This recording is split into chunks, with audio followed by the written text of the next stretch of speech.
कैंटिलिया मामला महाराष्ट्र की महाविकास आघाड़ी के लिए गले की हड्डी बनता जा रहा है, लेकिन इस मामले में अब इसी एमवीए सरकार की सहयोगी पार्टी एनसीपी को बहुत बड़ा खामियाजा भुगतना पड़ सकता है। सचिन वजे और मुंबई पुलिस कमिश्नर परमबीर सिंह के गृह मंत्री अनिल देशमुख का नाम लिए जाने के बाद अब एनसीपी मुखिया शरद पवार का नाम भी सामने आ रहा है।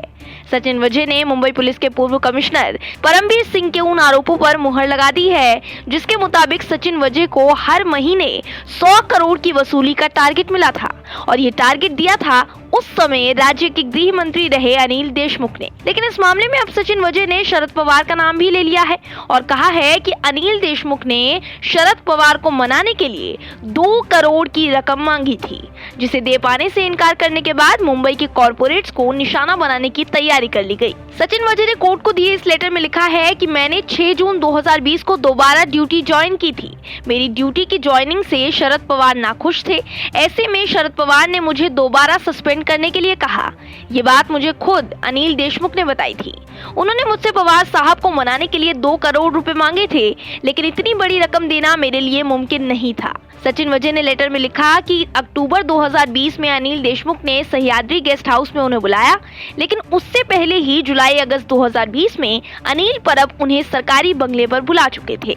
उसी सप्ताह डीसीपी पद को लेकर इंटरनल ऑर्डर भी दिए गए थे।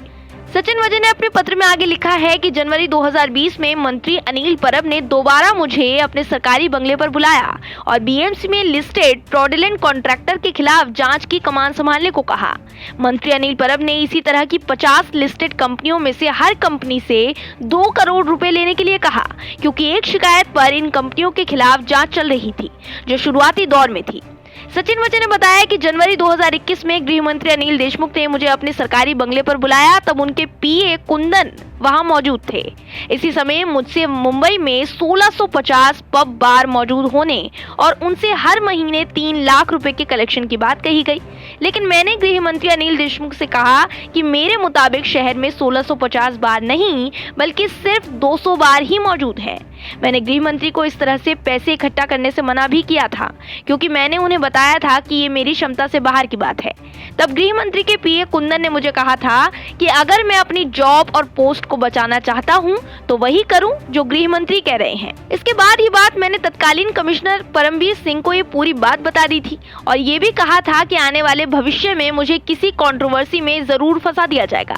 इसके बाद तत्कालीन कमिश्नर परमबीर सिंह ने मुझे किसी भी अवैध वसूली में शामिल होने से मना कर दिया था। ये खुलासा वाकई महाविकास आघाड़ी की छुट्टी का फरमान है, क्योंकि विपक्ष के हमले के बाद देशमुख को अपने पद से इस्तीफा देना पड़ा।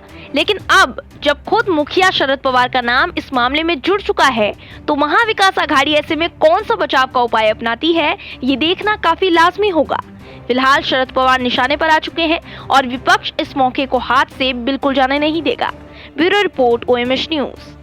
और भी वीडियोस देखने के लिए चैनल को सब्सक्राइब करें और बेल आइकन को दबाएं।